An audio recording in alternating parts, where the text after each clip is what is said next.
Good afternoon, everybody. Thank you so much for joining. We're just going to give it another minute or so to let some folks continue to join in, and then we will get started.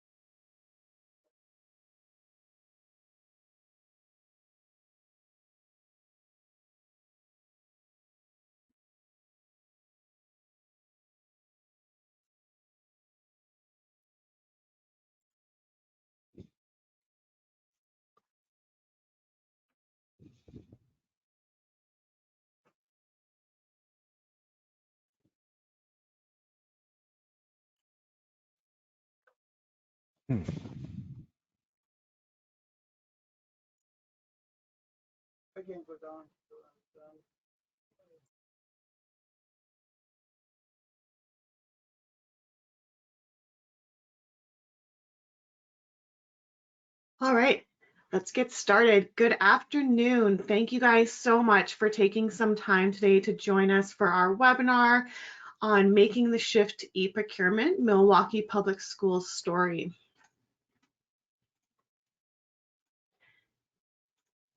Before we get started, I just wanted to let you know that if you do have any questions, please feel free to jump in at any point throughout the presentation to ask your questions. You can either do that via the chat box that you should see in your screen, or the Q&A, the question box as well. You can type it in there, or feel free to unmute yourself and chat, and we can have an open conversation at that point. But so you know, we will also be having an open Q&A session at the end of the presentation where, again, we will open up the conversation and you can ask Milwaukee Public Schools any questions that you have.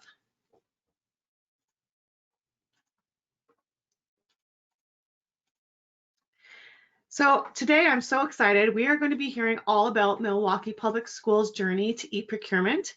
We'll be getting a really clear understanding of their catalyst for change and how they moved from their manual procurement process to bringing it online. They're also going to be giving us some insight into their future uses and areas of exploration.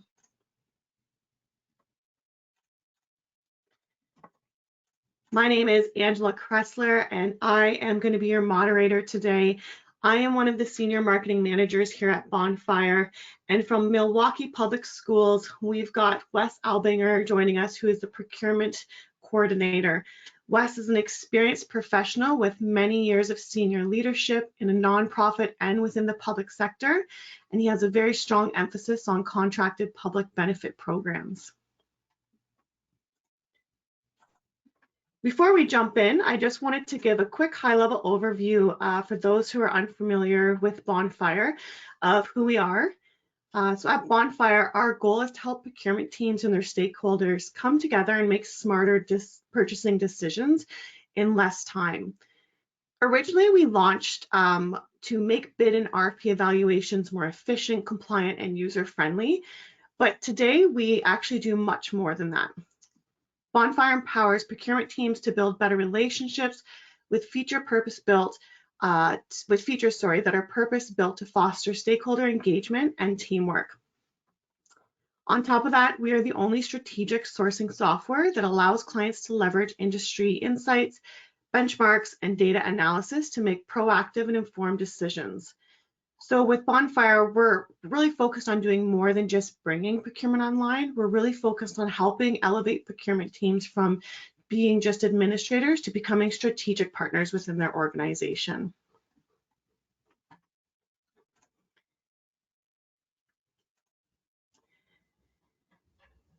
Now, before we jump in, we're going to run a quick poll and gain some insight into the audience in terms of what types of systems you currently have in place to post and evaluate your RFPs. So you'll see your poll launch up in your window there. There's going to be a few options: online bidding portal, combination of manual and some form of online, no system, it's all manual, an ERP or other system that we modify, or other.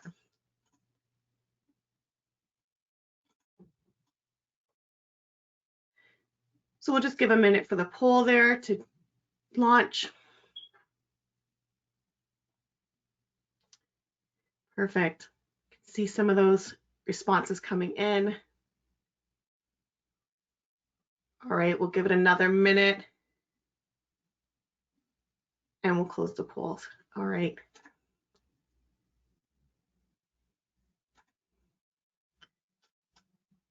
So you should be able to see the results come up. That's quite interesting. We've got a 50-50 actually split here in terms of folks who are currently using an online bidding portal and those who have no system in place at all and are doing more of a manual process. So exciting, because you're going to be getting a lot from Wes today in terms of what that move from manual look like into eProcurement.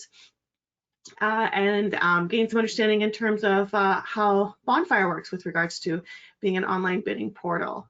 So with that, I think it's a great time to jump in. I'm so excited to introduce you to Wes. Hi, Wes. Thank you All so much right. for joining us. Thank you. Thank you. It's nice to be here today. Thank you all for joining us today. It's great to have a chance to talk about our experience. It's a good reminder of the progress we've made, and it helps reinforce learning with some of these functions. One of my overall impressions with Bonfire, it's kind of like like spreadsheets, or even with a table saw if you're a home improvement type, and that is that it's a great tool with a multitude of functions. And even if you're only making very limited use of it, it's still just a very helpful item to have, right? But that there's always more that can be done. One of the nice things about that, though, is it allows you, it kind of meets you where you're at in terms of your sophistication and what your needs are, and then you can kind of build on that as you grow and become more sophisticated and comfortable with the platform. And that's been largely our story, but I'm jumping ahead there. I'll start by telling you a little bit about MPS as a whole. Some of this may or may not relate directly to Bonfire, but may be of interest to you in terms of just seeing how we may be similar or may be different. But this does all provide some useful context for how we're doing procurement, and that all in a direct or even an indirect way just does inform our approach and how we use Bonfire. So we're a large urban school district. We have over 70,000 students enrolled K through 12. We have a 9-member elected school board. The school board has a role in procurement, and we get a lot of attention from the board around procurement related issues. So it raises the visibility and the importance of just the precision and the equity and fairness of the process, transparency, and so forth. 158 schools, roughly $300 million annually in purchases and contracts. I expect that probably understates things a bit because I think my figure is a couple years old. We've been fortunate to get a lot of COVID-related money to help inject into the district and bring benefits to students. We practice both centralized and decentralized procurement, and you'll get a sense of this from the rest of my presentation. It depends largely on the nature of the item under procurement, and then the type of school or department that's involved. So we really try with procurement to be as flexible as we can be within the constraints of our board policy and our procurement guidelines. As I often tell sponsors when I'm meeting with them, that procurement is less often involved with questions of, can you do something? And more involved in the question of, well, how do you go about doing something? And so we try not to limit options any more than we have to in terms of again, the board defined constraints on, bidding and review and award decision making. We try it as much as possible to be flexible and accommodating with the needs of our departments and our sponsoring departments. So let's go to the next slide here. And this will just give you, again, kind of context for what we're talking about. Our overarching rule is MPS Administrative Policy 3.09. You can Google that, and it might be of some use to you or interest, that kind of defines some of the broad parameters on what contracting procurement vendor selection guidelines are in place. Leaves a lot of things to the discretion of the department, but it is they're important sort of limits that we have to follow. And some of these items from the statement of purpose are kind of guiding principles that we try and keep in mind as we interact with the public to make sure that we're acting not only in the letter of the law, but in the spirit that we're trying to promote fair, equitable treatment, public confidence, and systematic approach. Those things I think really kind of saturate all of the work that we do. So we'll move on from there. And again, I'm going to move kind of from the general to the specific. So as we move more into kind of the procurement function within the district, we have defined our responsibilities at MPS in two major areas. We have one dealing with facilities and maintenance, which is the kind of the bricks and mortar stuff. And we do have a very old infrastructure of schools. We have many schools that are over 100 years old, high needs in terms of maintenance. That's handled separately. So I'm part of the all other areas. So when we talk about procurement for purposes of what I'm doing today, I'm talking about all of those things other than, the bricks and mortar, the boilers, the roofs, the parking lot, repaving, et cetera. Within that range, though, there's just a multitude of things in terms of all types of scale and thematically.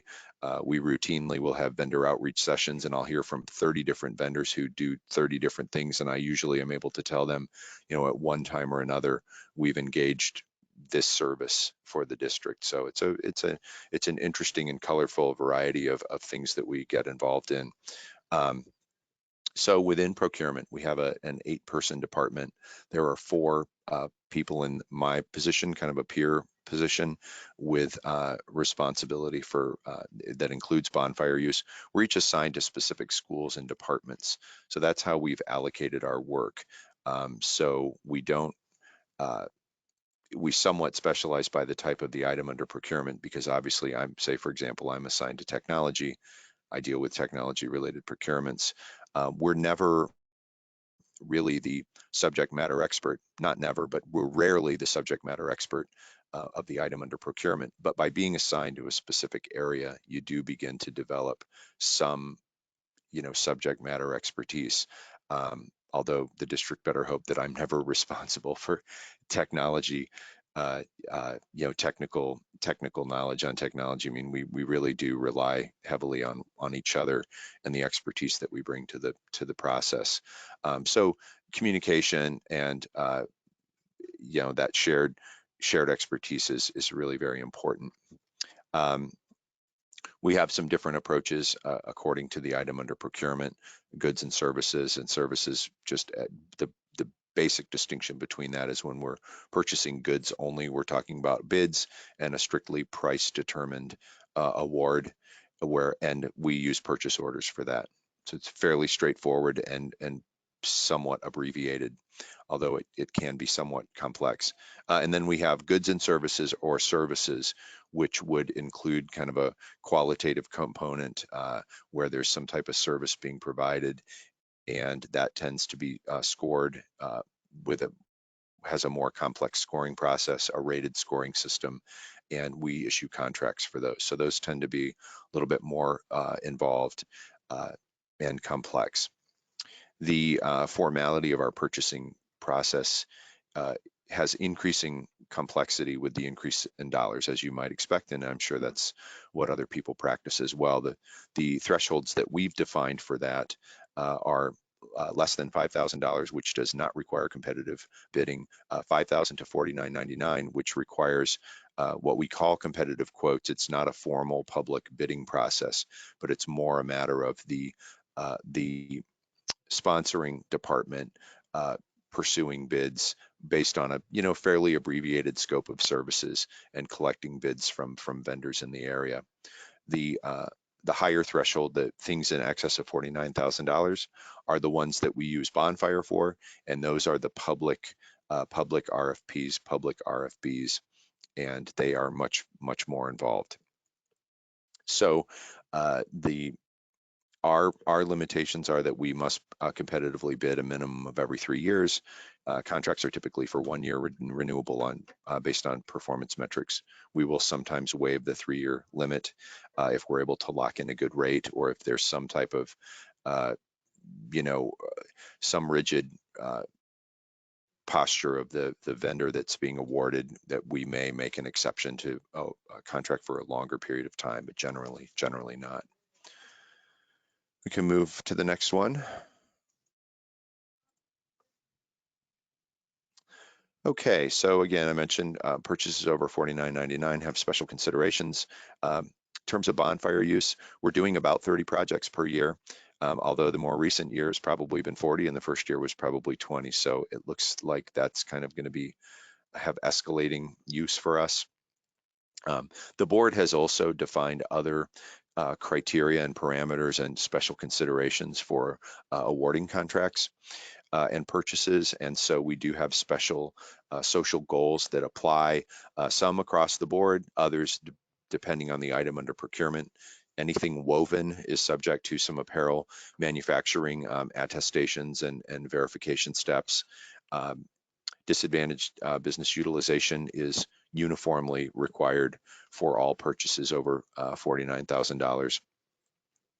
And we've just begun to incorporate some environmental sustainability expectations from vendors, and we're kind of defining that as we go. We've just gotten some kind of broad direction from the board, and we're trying to figure out the best way to put that into practice in a way that, again, increases public confidence, that's fair and equitable. Those goals that we talked about earlier, we want to make sure that everything is in that spirit of that. So really, as I mentioned before, a really wide variety of interesting things that we do in terms of procurements in scale and in type. We'll give you some examples later on. Pretty much everything that I talk about, I will be able to offer some demonstration or some illustrations of these things. So if there's anything that catches your mind and you're wondering, oh, I'd like to see what that looks like, we can do some screen share and I can show you what we're doing in Bonfire. But let's go to the next slide. So procurement does have a role in scoring. For RFBs, which is our cost-based purchases, we really are verifying specification compliance, but it's really just a cost-driven. The only rated sort of scored item is what's the score, what's the price, and the lowest responsive and responsible bidder is awarded the contract. We do have the flexibility to make multiple awards, but there's always proportionality in terms of how vendors rated and scored.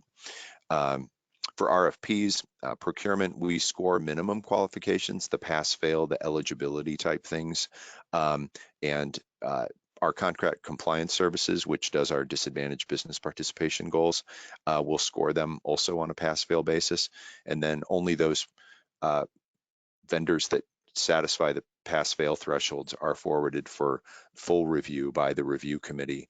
Our review committees consist of a minimum of 5 members. Procurement is not a scoring member of that committee, but we do facilitate the process, and we are also responsible for sort of monitoring the process and making sure that there's high fidelity to the RFP and to the scoring guidelines in general.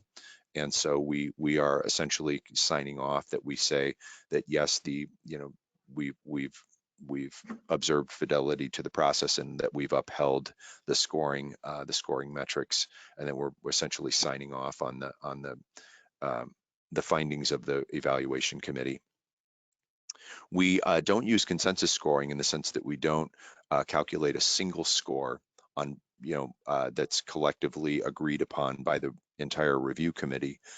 We do allow individual scoring, but what we do try and do is we try and facilitate towards general agreement on scoring. And so if Bonfire has a really nice feature that flags specific scoring items if it sees wide disparity in scoring between reviewers. And we do tend to focus a lot of attention on those in our review committee meetings to make sure that there wasn't something overlooked or something that we're applying too much or too little weight to in terms of coming up with a score. And so we try and bring those scores a little closer together. I like to see no more than 3 points of variation on a 10-point scale between, between the high and the low score. But that's Bonfire has some useful tools that helps us do that. There is, I talked before about the Board of School Directors. All of our purchases and contracts that are greater than $49,000 in amount are subject to board approval. And so there's a summary report that's sent to the board after all of the work is done, but before a contract is executed to receive the approval of the board. It generally is the case that the board approves our awards, but that's only because they have confidence in our process. And so that's why we pay such close attention to all of these protocols and process. So what this really has the effect of doing is adding a significant amount of time to our timeline. And so really from inception to commencement of service, this 90 days is really our best case scenario. We're working on things right now that we want to see put in place kind of June 1st or later, because there's a lot of steps in the process. So we can go to the next slide then. So this is just a screenshot of, to give you a flavor of some of the projects that we've worked on in the past. This is a little bit old, but there's some useful dashboards in Bonfire. And I'm happy to take you back in there and show you what some of these look like. But you can just see that there's kind of an abbreviated, this is kind of a comprehensive listing of all the projects. Each of these rows represents a distinct RFP or RFB in different phases of the process. Pending means it's in development still. It hasn't been released to the public. Open, reflecting those that are open to the public at the present time. These are in the evaluation stage, but not yet awarded. And then they're marked as completed when they've been awarded or canceled or whatever. So it's a useful way to just kind of get a snapshot of where things are at. Next slide then. So in terms of our Bonfire and our transition, I just joined MPS at the time that we were transitioning to Bonfire, and so I don't have a lot of the story of what was it like before. Now I have all of the mountains of archived materials that we have here, and I can kind of reconstruct that experience just from the materials and the correspondence that we have. But I have worked in the public sector many years in doing kind of a manual collection of RFP materials, and so I have a good sense of what that represents and also what benefits the Bonfire represents in terms of simplifying and record keeping and making that process just more secure and error-free. So again, paper process before 2020, we required sometimes 7, sometimes 10 copies of an RFP. We don't have a page limit on our proposals. I mean, these things come in by the boxes in the truckload. So it just from a physical document standpoint, this can be a very tedious thing. We had been using historically, and we've continued to use a separate notification system. In addition to, Bonfire has a nice messaging feature and notification system that allows vendors to sign up for notifications for projects that match industry codes. And then we identify industry codes when we develop a project. And so there's a matching algorithm that makes sure that they receive notification when the project goes public.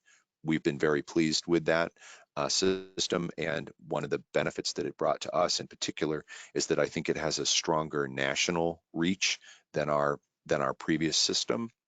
Many of our projects, though, I would say probably 50% or so, are constrained to a local vendor community, and the Bonfire vendor listing doesn't always have as much content as it relates to a local market. And so we do continue to use this e-notify system in addition to what we're using for Bonfire. So it helps us. We're really trying to maximize our reach. We're trying to cast as wide a net as possible. We'd rather over-inform with material that's potentially not of interest to a vendor than to miss someone who may have been a good fit. So we're trying to cast a wide net with our notification system. And when we talk about notification, this would be the initial announcement of the RFP, but then all of our follow-up, when we file addenda and things like that, it's the tool that we use to communicate with the public about opportunities when they're open. So as you're probably familiar, just again, context and, the RFP process is a high volume activity. There's a high precision. There's a great deal of internal and external scrutiny.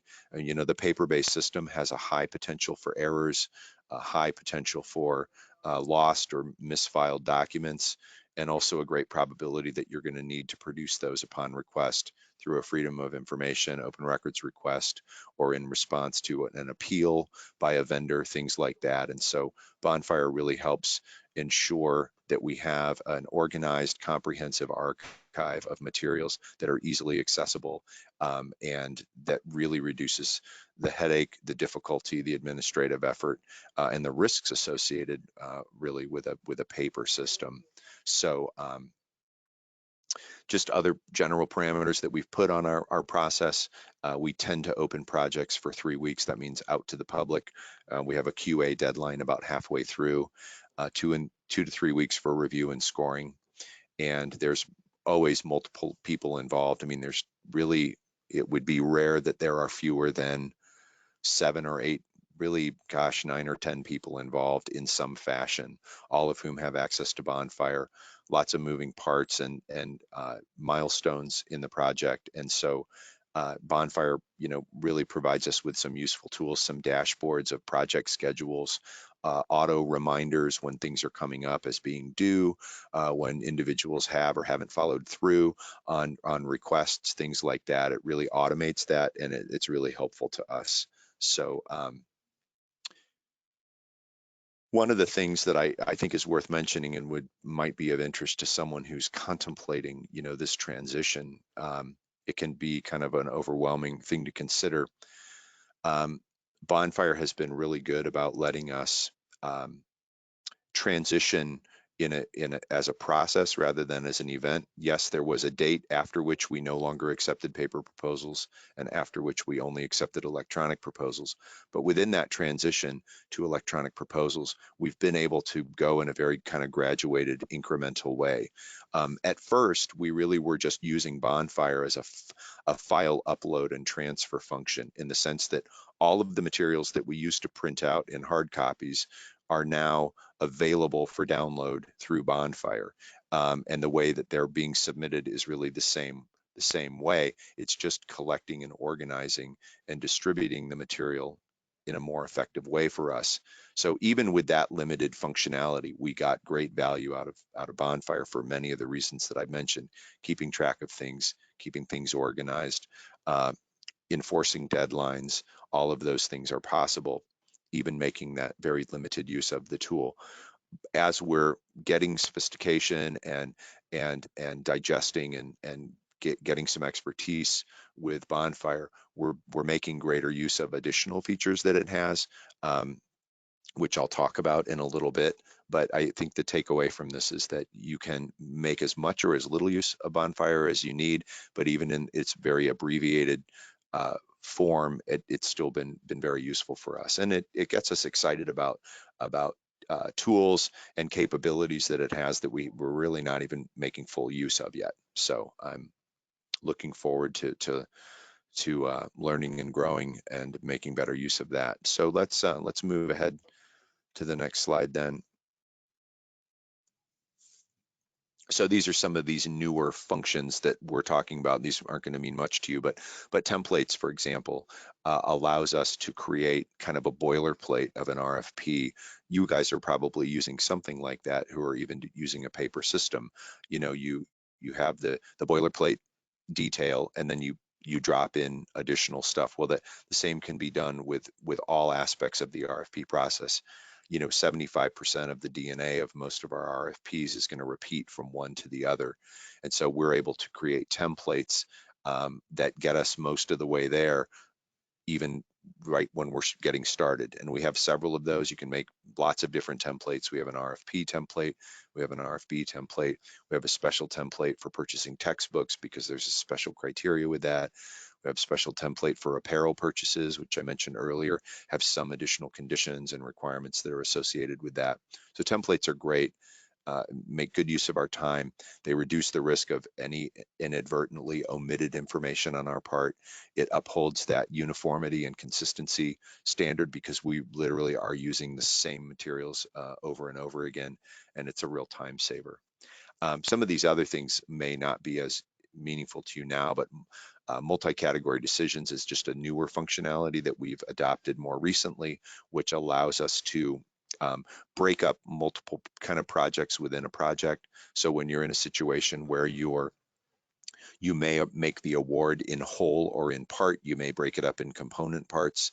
You may award the product and the installation as a single award, but you may separate the product purchase from the installation purchase, and you need to be able to differentiate those projects in terms of cost comparisons and things like that. There's great functionality to do that using this multi-category decision tool.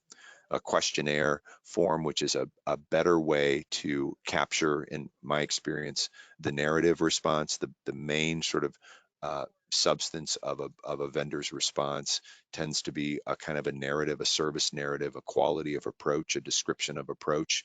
And what this does is it allows you to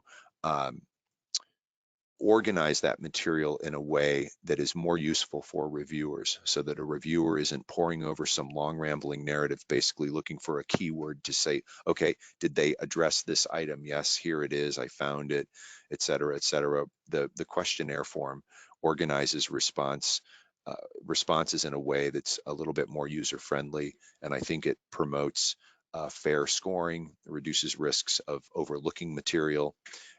Really, really good stuff. And then there's an intake form, which is important, I think, as a communication tool where a sponsor can, our projects typically originate with what we call a sponsoring department, which would be a school or a functional area, food services, transportation, technology, et cetera. And when they want to, they really sort of initiate the process. And we have a form called a request to issue RFB, where they can go into Bonfire and complete this intake form and give us some of the basic details to begin to develop the RFP. That's been a useful thing that we've just added fairly recently with Bonfire.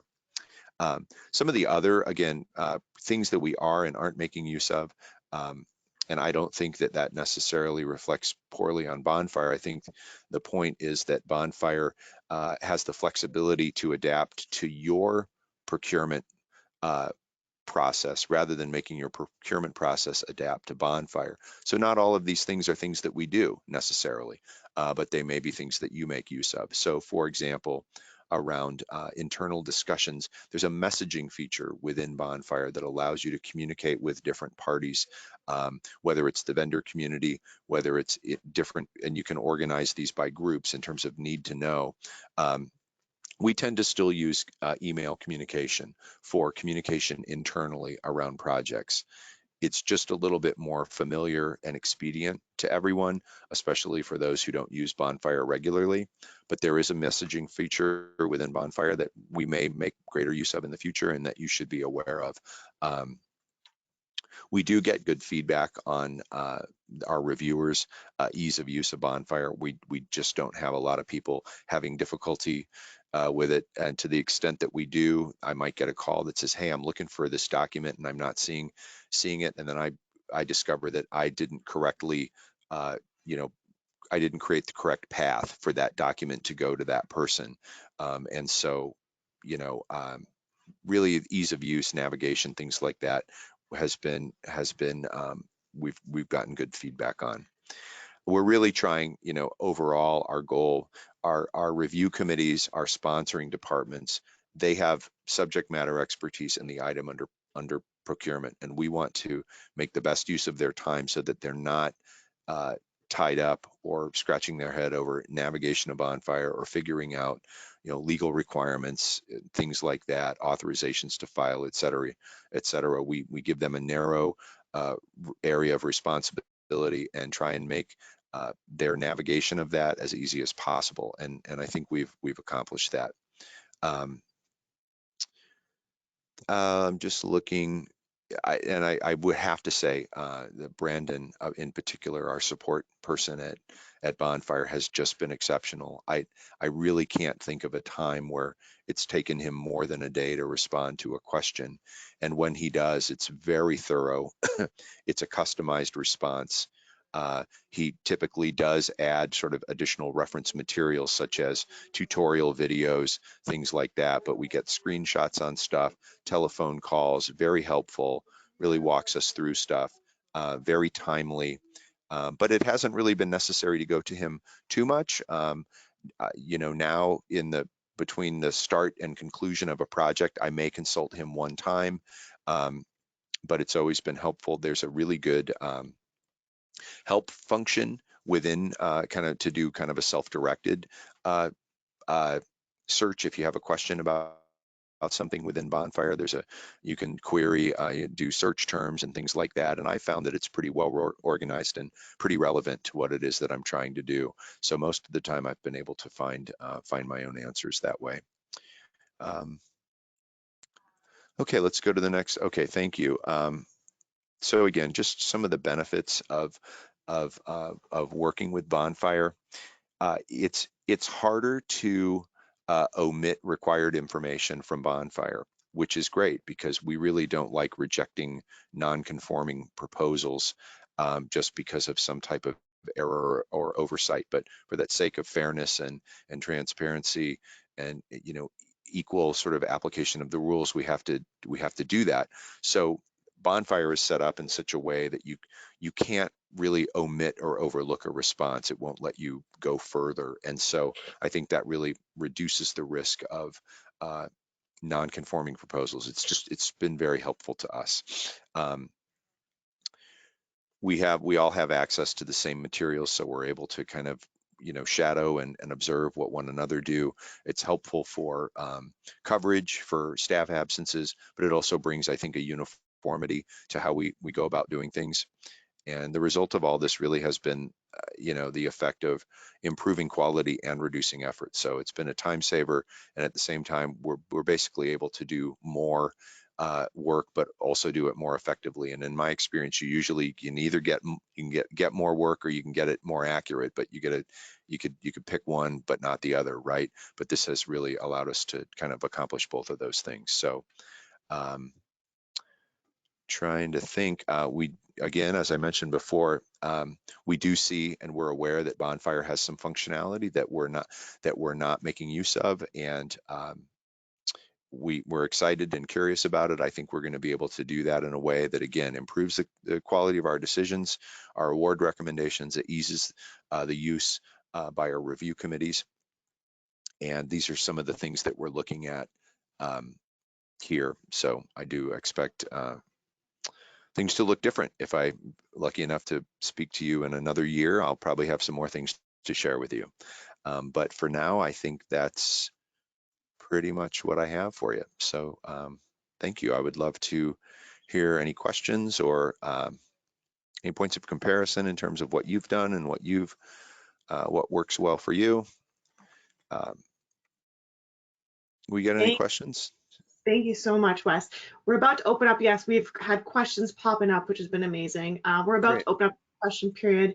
One thing I just wanted to mention really quickly is that we do have a free resource available for anybody in public sector, and it's called Bonfire Open Access Community Projects. And essentially, this gives you access to thousands of RFP templates that have been produced by your peers. So you can do a search and be able to utilize these templates so that you're never starting an RFP from scratch again. So it is a free resource, as I'd mentioned, to really help you surface templates easily. And you can search through tens of thousands of public projects. So please feel free to gain access to this by either visiting our website here, or you can click this QR code, scan that QR code, and it will direct you to gain access to it as well. Perfect. So we have questions that have been rolling in. As I mentioned, please feel free to unmute at any point and have a conversation if you'd like. I know Wes graciously has mentioned that he will jump in and do any screen shares of things if you guys would like. I can read the first question off that came into the question channel, and then if we want to open up mics, we can. If we don't hear, I'll keep kind of going through the questions. So the first question that came through says, did you receive any pushback or conflict from your local vendors when you joined the Bonfire platform? Sure. So short answer, yes. We do deal with vendors with a very wide-ranging scale and sophistication. And so obviously, the sophistication of technology tends to, I think, escalate as you get larger, more well-established organizations. Keep in mind now that we're only using our Bonfire for projects that are expected to exceed $50,000 a year. And so we're really not doing a lot of work with the really small, really short-term sort of, sole proprietor, single member LLC type entities. We do still find vendors who want to be able to submit a paper RFP. I will tell you that there's nothing about Bonfire that would prohibit you from still collecting paper RFPs. As a recovering paper procurement person, I would discourage you from doing it just for your own sake. But you could perhaps have some type of transition period where you were requiring electronic proposal, maybe dangle some type of incentive for that, and still collecting paper proposals. But I mean, you're really just creating more work for yourself. I think that using Bonfire has expanded our vendor pool rather than constrained it. But there's going to have to be some political will, of course, anytime you're making any change. But you can certainly feel confident about saying that there's very strong support that's available through Bonfire. That has been our experience, and you can say that confidently. I don't know how often people are actually having to use support from Bonfire because we provide them with a link to that. But we would hear about it if it was frequent, if it was time consuming, or if it was difficult for them to do so.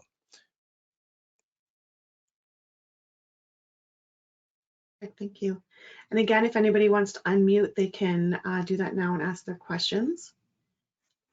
I'll read the next one that's come through the question box here. How are you notifying vendors through Bonfire? Sure. So let's do a screen share. I'm going to need that prompt again to share my screen. Can you send that to me? Yeah, no problem.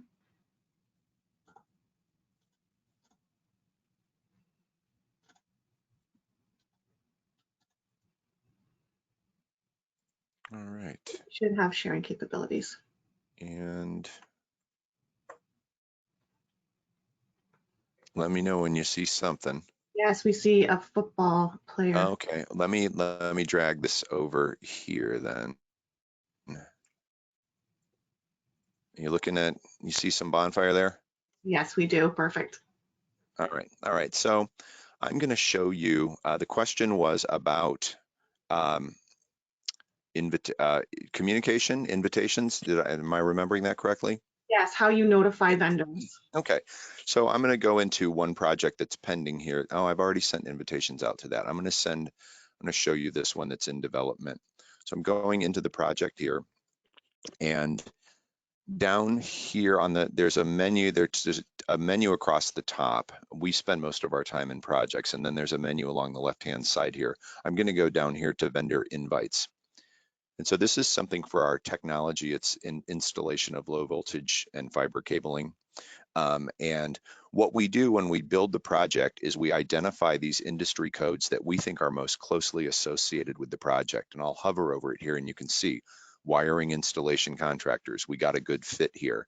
Sometimes they're more well matched than others, but what we do is we select any number of industry codes that we think fit, as many or as few as you want.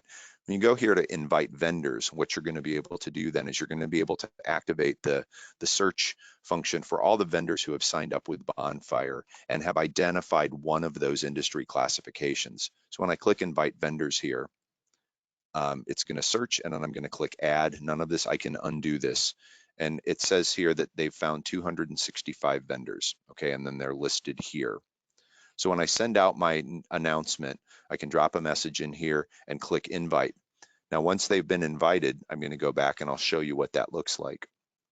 I did just do our, we have a great virtual therapy service that's being bid right now that is possible through ESSER funding. This is going to be really, really useful to us. I'm excited about this one.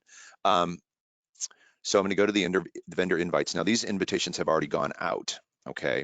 And so it's going to appear a little bit different, but I'm just showing you this because what it can do is if you have to go back and demonstrate who was invited, who wasn't invited, did they get an invitation, et cetera, et cetera. This gives me an itemized list of all the invitations that were sent, and I can download this. Most of the things in Bonfire are able to be downloaded, and so we can, it'll be retained.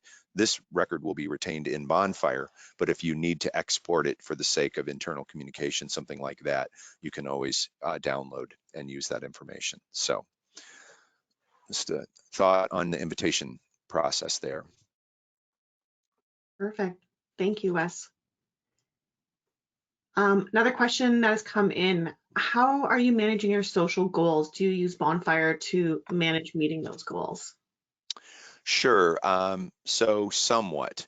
Our contract compliance services department is an office that is responsible for defining what levels of minority business participation are required, but they also get involved in addition to the dollar base, usually based on dollar value of the contract. 10% of the contract needs to go to a historically underutilized business through subcontracting. They also set requirements around student engagement. So we have student employment requirements for contracts, and then we have career awareness, where we do some type of mock interviewing and job readiness kinds of activities with vendors. Those are all defined and posted through Bonfire, and then we collect the information in Bonfire, and we record scoring in Bonfire. In terms of monitoring performance in those areas, that occurs outside of Bonfire. Bonfire may have functionality to make that possible. It's just not the way we've defined roles here at the district. So there may be some potential to be doing that. We haven't carved that out based on anything with Bonfire. It's just more how we've done it historically. So it might be something that we could explore blending and integrating into the Bonfire function. Perfect. Yeah, and I can add a little bit of context too. There is the ability where you can track information about the vendor, for example, if they have DBE status, things like that. And then that can easily be pulled through a report if you had to just generally report back on the percentage or number of contracts that are meeting your social goals as well. Awesome. Okay. Another question was, did you have any pushback from your team when making this change, and how did you get people on board? Well, I came on board right when this came online, so I don't really know. I probably wouldn't have been in the room for that discussion. I don't sense that there was. There was an adjustment period. You know, transferring our old, documents into Bonfire did represent a one-time kind of startup effort. So, the timing that you choose to do this, you may want to do it at a time when you have an ebb in your ebb and flow of work. But I don't recall it being terribly time consuming. So I think, you can certainly sell it to your team based on the benefits. I mean, at worst, it's a short term, there may be greater effort and more time consuming in the very short term, but in the long run, it's much more efficient. I have 8 RFPs and RFPs in various stages of development, being open to the public or in evaluation right now. And there's just no way I could manage that much. I keep that many balls in the air. If I was doing this on a paper system, it would be I would be presenting from inpatient treatment, I think, if I was doing that. So anyway, Perfect. Yeah. And we've had some clients come up and run their first project within 2 weeks. And I think exactly what you said, Wes, where you don't have to kind of push your process into a predefined system of processes, and you can take more of a step approach to utilizing it. I think that also helps with keeping business going, but not causing a lot of stress on the teams. yeah, and maybe I can give you an illustration of that a little bit more. So I'm going to open up my tutoring project here. And basically, if you think about this in terms of the old way of doing things, right, there's kind of two major categories. We have this files section, and I'm going to go into the public files, and this basically represents anything that will be viewable by the public. And this is what I describe as where we give information to the public, okay? So this is forms to complete and reference materials, right? This, when you see CCS, this is our disadvantaged business stuff. So these are forms that need to be completed. So this is a PDF. It's downloadable as a PDF document, which they can complete. It's a whatever, a fillable PDF, and then they can upload it in the next section that I'm going to show you. But again, if you just took your old materials, which I'm sure are electronic, right? You probably have PDF documents that maybe vendors download from your district website or something. You can just present those same electronic files here for them to download and then complete, and then they can upload them in another area. So again, we have forms for them to complete. We have some things that are strictly informational, definition. We have our authorization form. These are kind of standard things. We have a professional services contract. We like to get kind of a preliminary agreement with the contract by the vendor so that we save time in negotiations later in the process. And then we have our scope of services, right, which is a reference document. So that's the files section. Now down here in the requested information section is where they're basically giving this information back to us, okay? And so some of these are, you see a file type here. Some of these things are yes, no questions. So the vendor can actually respond to the question, the yes, no question in Bonfire. But some of these, again, are just a matter of them resubmitting an electronic document. And that's where I talked about you could just use this as just a file transfer tool, and it's still very useful that way. But that might be one of the ways that you would start rolling this out that was familiar to everyone, so you're not getting that pushback, and that it's not that much effort in terms of developing and converting your process. So here you have the ability to say we're giving instructions, proposal, complete and upload this document, okay? That's one of the documents we gave them in the files section. It's a PDF, it's a required form, and then, you know, they're required to upload it basically. So anyway, thought that might be of interest. Other questions? Perfect. I think we've got one more here that came in the question box because the other ones look like you've pretty much answered them. So I know you came in, Wes, when Bonfire was launched, but the question is around, well, it was asking if you were part of the review process for Bonfire, but I think the main thing here is if you have insight into other platforms that were being reviewed and kind of like why you guys went with Bonfire. I really don't. I Okay. really don't. I can just tell you that there may be a better way of doing it. There might be. I found this easy to learn. I consider myself moderately sophisticated at technology on a good day with the wind at my back. I mean, I'm not really, I don't really rush towards technology, and have found this to just be very approachable and easy to use. So in terms of what criteria I would have would be ease of use, right? The learning curve for getting familiar with it. There may be something better, but I can't, it's difficult to imagine. So it's got that going for it. The other thing is cost. I mean, I think the cost is really very reasonable in terms of the benefit that we're getting for this. And I did actually just lose my train of thought, but in terms of the criteria that I would use. Oh, the other thing, and this is very important, there's nothing that we've wanted this to do or that we've needed it to do that it hasn't been able to do for us. So we haven't had to make concessions in the sense that, well, we'd really like to be able to capture information this way, or we'd really like to be able to have this step in the process, but we have to work around, we've had to come up with a workaround because the Bonfire can't do that. So we really haven't had to make really any concessions. Now, maybe we have a very straightforward and simple procurement process, but I sense that there, you know, we have had, we've had some complex major projects with this, and we've been able to find the functionality to support whatever it is that we need to do. So those were criteria that I probably would have for something, and I think this, rates favorably in all of those areas. Thank you. All right. Well, if there's any other questions, please feel free to unmute yourself or type it into the question box. Or if you want Wes to go through any other components within his system, now's the time to ask. So we'll give it a moment.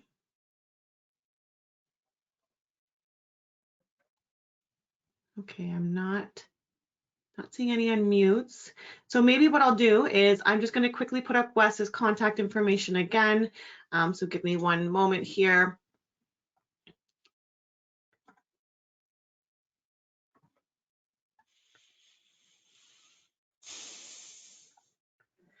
All right, perfect.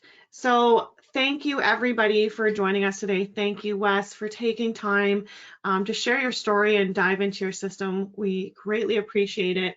And here is Wes's contact information. If you guys have any other questions, you can feel free to ask Wes, or if you have questions specifically for Bonfire, please reach out to us at hello@gobonfire.com, and we would be happy to assist you with anything that you may have. Awesome. Well, thank you so much, everybody. Enjoy the rest of your day. Thanks, everybody. Thank you. Bye-bye. Take care. Take care.